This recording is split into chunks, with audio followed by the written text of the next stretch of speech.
Nous écouterons maintenant une méditation de la parole de Dieu. Bienvenue aussi à ceux qui nous regardent sur Internet.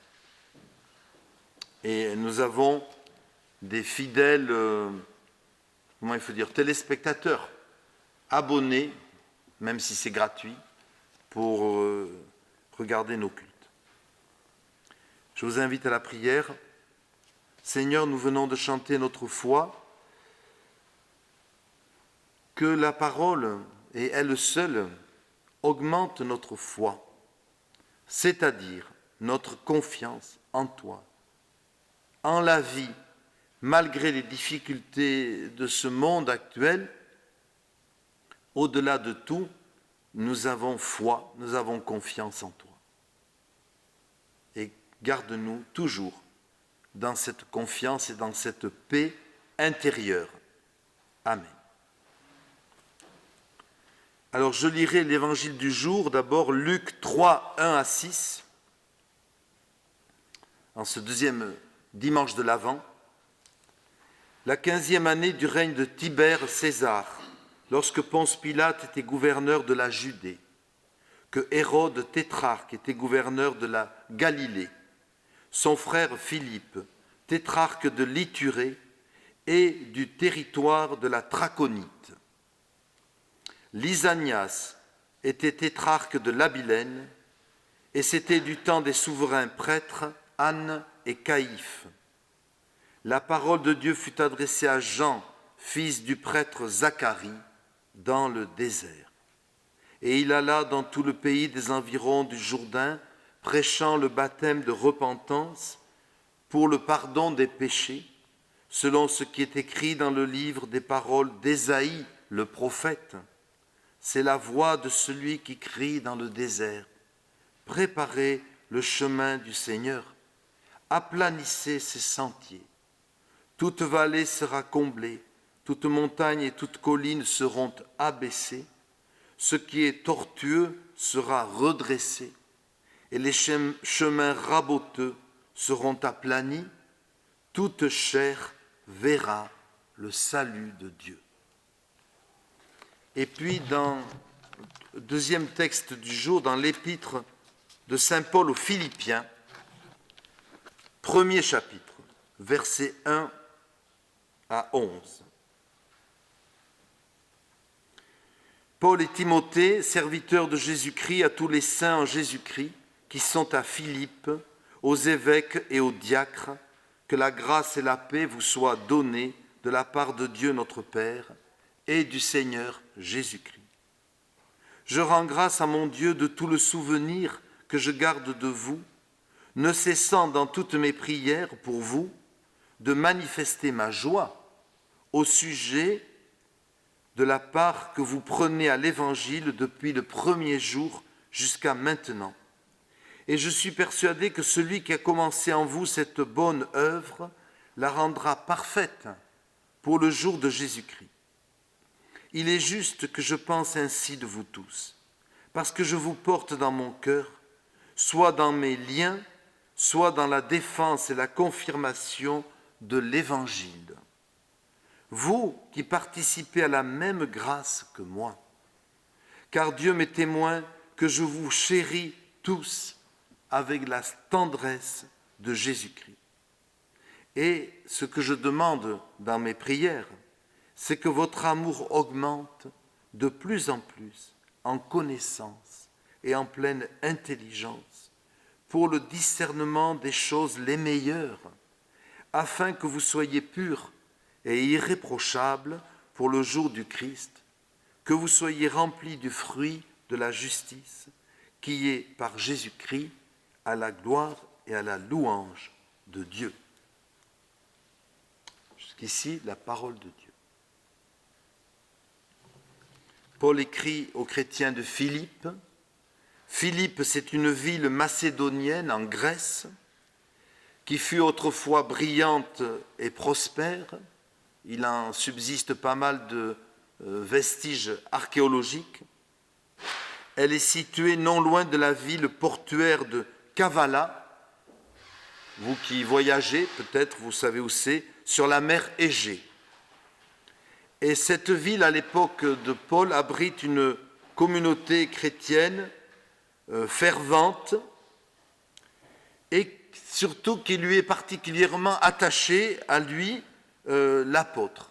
Et il écrit à cette petite église, petite ou je ne sais pas, ou grande, de Philippe, avec beaucoup d'émotion, parce qu'il aime particulièrement cette, on va dire, cette paroisse. Et deux mots importants que Paul utilise, la joie et l'amour. Alors commençons par la joie. Elle accompagne la prière de l'apôtre, la joie, et au point qu'il a cette magnifique, cette délicieuse expression « je prie avec joie ». C'est génial, parce que quelquefois on prie parce qu'il faut, parce qu'on nous a demandé de prier, mais on n'a pas toujours la joie de prier. Et lui, Paul, il dit « je prie avec joie pour vous ». Oui, la joie, c'est quelque chose d'important à comprendre, d'autant que Paul, quand il écrit à cette donc, église de la ville de Philippe, eh bien, il est en prison pour sa foi. Eh bien, malgré tout, il écrit avec joie. Alors, ne croyez pas que c'est de l'autosuggestion qui se dit, bon, il vaut mieux, de toute façon, je n'ai pas le choix, autant bien le prendre, autant être joyeux que malheureux. Non, cette joie repose sur un concept théologique. On le voit déjà dans l'Ancien Testament, dans le livre de Néhémie, où Esdras dit ceci au peuple d'Israël, « Ne soyez pas affligés, car la joie du Seigneur est votre force. » Donc Paul n'invente pas. La joie est une force, parce que la joie, elle découle de Dieu. Et, comment vous dire, elle est un don de l'Esprit Saint. Et vous connaissez le célèbre adage que j'ai déjà cité plusieurs fois, pardon de me répéter, ce n'est pas du tout moi qui l'ai inventé, c'est les anciens. Un chrétien triste est un triste chrétien. Non pas qu'il faut se forcer à sourire, mais la joie doit être dans le cœur si nous avons reçu l'Esprit Saint, parce que c'est quand même le second don de l'Esprit, amour, joie, paix, patience, etc. Donc la joie, c'est vraiment une caractéristique. Et c'est vrai que quelquefois, on a le souvenir, moi personnellement, notamment d'une dame en Cévennes, qui avait une vie très compliquée, comme quelquefois ça arrive, pas facile. Et bien, cette femme, toute simple, une croyante très authentique, elle recevait les gens avec un beau sourire sur ses lèvres. Et elle n'avait pas besoin de dire autre chose. Le fait même qu'elle vous accueille chez elle et que ce sourire qui venait du Seigneur, eh bien, disait tout le reste. Donc, vous voyez, Paul, il écrit avec joie à cette église de Philippe. Et ça repose aussi, cette joie qu'il a, sur la fidélité des chrétiens de ce que j'appelle cette paroisse, il y a un retour. Lui, il prie, parce qu'en prison, que peut-il faire d'autre? Mais la prière est une grande force, il ne faut pas oublier. Et eux, l'église de Philippe le soutiennent. Et notamment, ils lui ont envoyé un jeune homme, un diacre, je pense, nommé Épaphrodite, qui rend service à Paul dans sa prison. Puisqu'à l'époque, la plupart du temps, enfin ça dépend hein, évidemment, les prisonniers avaient le droit de recevoir des visites et des biens de leurs amis, de leur famille. Donc ce n'était pas forcément une prison close comme aujourd'hui. Il y avait un passage entre la société civile et la prison. Et Paul donc reçoit le soin de Épaphrodite, qui lui-même, sans être prisonnier, mais vient secourir le vieux serviteur de Dieu qu'il commence à être, Paul.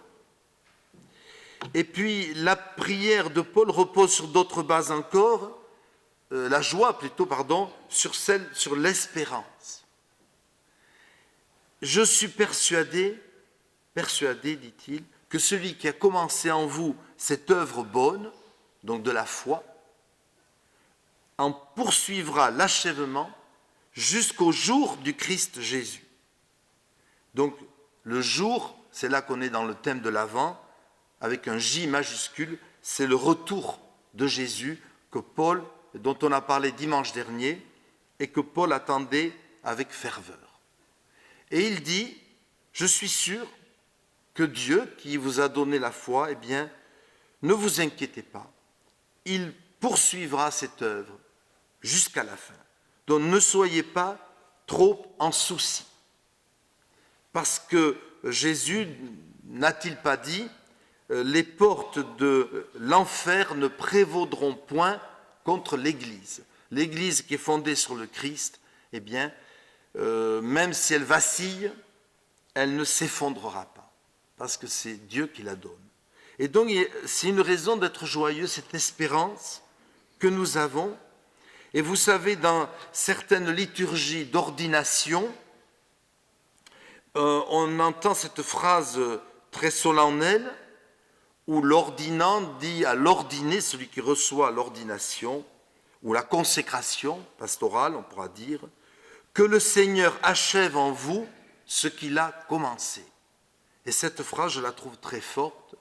Ça veut dire, Dieu a commencé votre vocation, et bien maintenant, on prie qu'il l'achève. C'est-à-dire que la vocation qui est reconnue aujourd'hui par l'Église, eh bien, nous pensons que Dieu va la fortifier et qu'elle va se maintenir tout au long de votre vie. Et vous voyez cette phrase, que le Seigneur achève en vous ce qu'il a commencé, qui vient de Paul.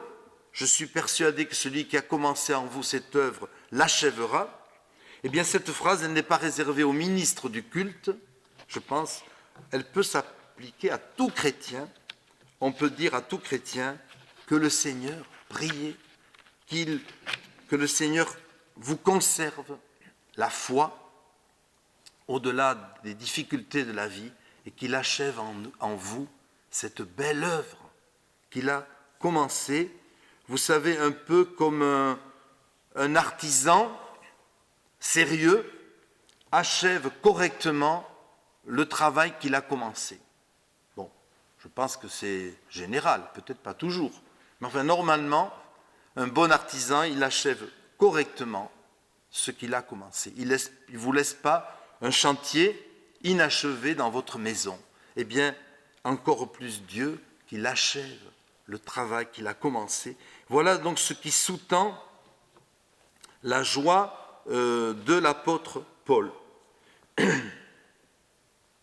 Et puis, ce sera mon second et dernier point. Paul, s'il est joyeux aussi dans sa prière, puisqu'il a une prière joyeuse, nous allons découvrir cette prière qui est magnifique, qui est un modèle. C'est dans la suite du texte que j'ai lu, et je vous relis ce verset. « Ce que je demande dans mes prières, dit-il, c'est que votre amour abonde de plus en plus en connaissance et en vraie sensibilité.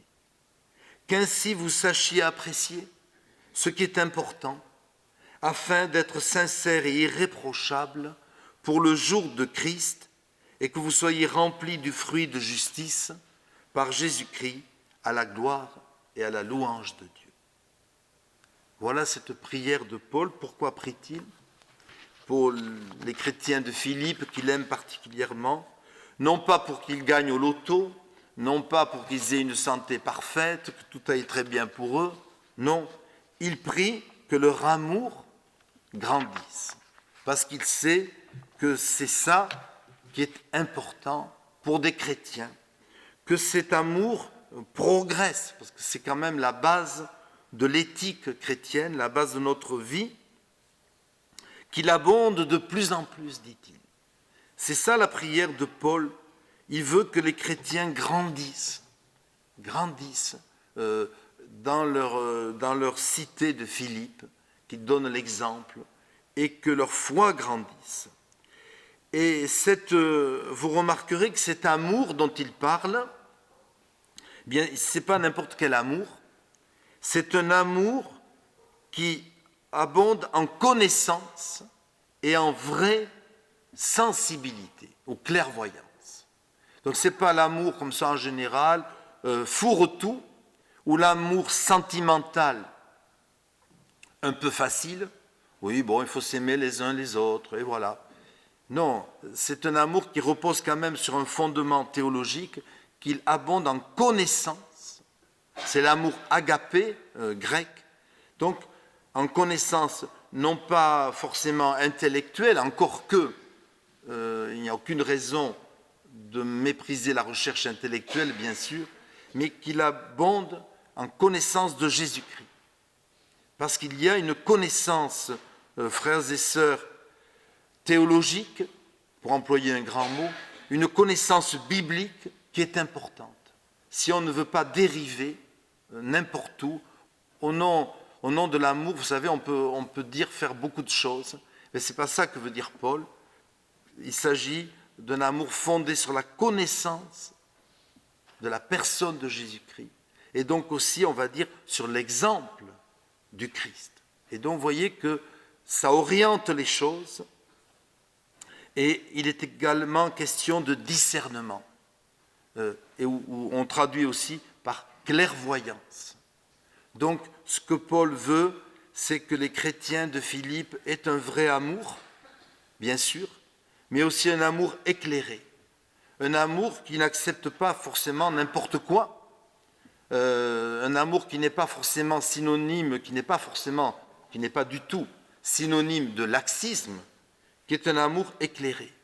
Alors certes, nous devons aimer tout le monde, et c'est le commandement de Jésus, à commencer par les frères et sœurs chrétiens, parce que sinon on peut dire oui, j'aime l'univers, mais je n'aime pas les gens qui sont autour de moi dans la communauté. Ben non, l'amour, il doit commencer entre nous, entre chrétiens déjà, nous devons donner l'exemple, et ensuite il a une dimension universelle.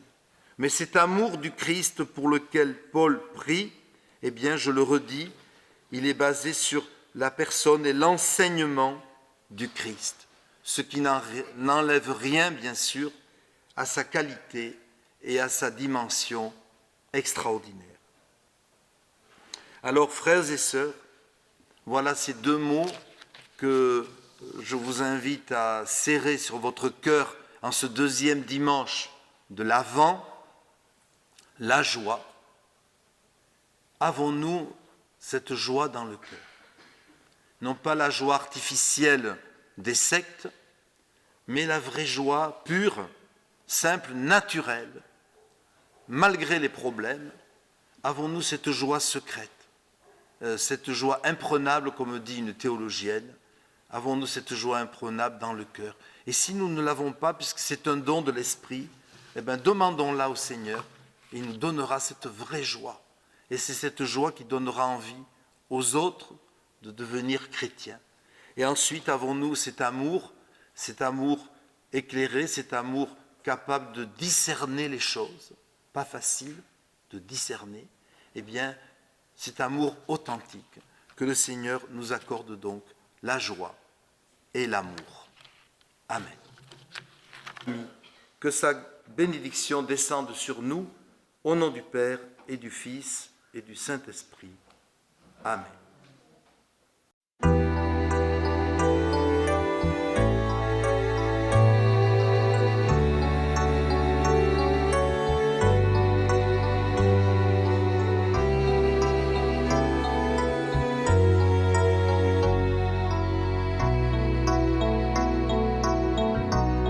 Tiens ma lampe allumée, la flamme est si fragile. Ce soir je viens mendier ton pain, ton eau, ton huile. Tiens ma lampe allumée jusqu'à ton domicile. Toi seul peux me guider. Allume dans mon cœur quelque chose de vrai, quelque chose de toi, que rien ne puisse éteindre, ni l'échec, ni la peur, ni le poids des années. et que puisse mon pas chercher à te rejoindre. Tiens ma lampe allumée, la flamme est si fragile. Ce soir je viens mendier ton pain, ton eau, ton huile. Tiens ma lampe allumée jusqu'à ton domicile. Toi seul peux me guider. Allume dans mes yeux quelque chose de pur, quelque chose de toi, que rien ne puisse éteindre, ni le poids du présent, ni l'avenir peu sûr, et que dans mon regard, ta clarté vienne poindre. Tiens ma lampe allumée, la flamme est si fragile. Ce soir je viens mendier ton pain, ton eau, ton huile. Tiens ma lampe allumée jusqu'à ton domicile. Toi seul peux me guider. Allume dans mes mains quelque chose de doux, quelque chose de toi, que rien ne puisse éteindre, de petit, de discret, de brûlant, d'un peu fou, et que puissent mes bras savoir encore étreindre. Tiens ma lampe allumée, la flamme est si fragile. Ce soir je viens mendier ton pain, ton eau, ton huile. Tiens ma lampe allumée jusqu'à ton domicile. Toi seul peux me guider. Allume dans ma vie quelque chose de beau, quelque chose de toi, que rien ne puisse éteindre, avec un goût d'amour et des rêves nouveaux, que puisse mon chemin parvenir à t'atteindre. Tiens ma lampe allumée, la flamme est si fragile. Ce soir je viens mendier ton pain, ton eau, ton huile. Tiens ma lampe allumée jusqu'à ton domicile. Toi seul peux me guider.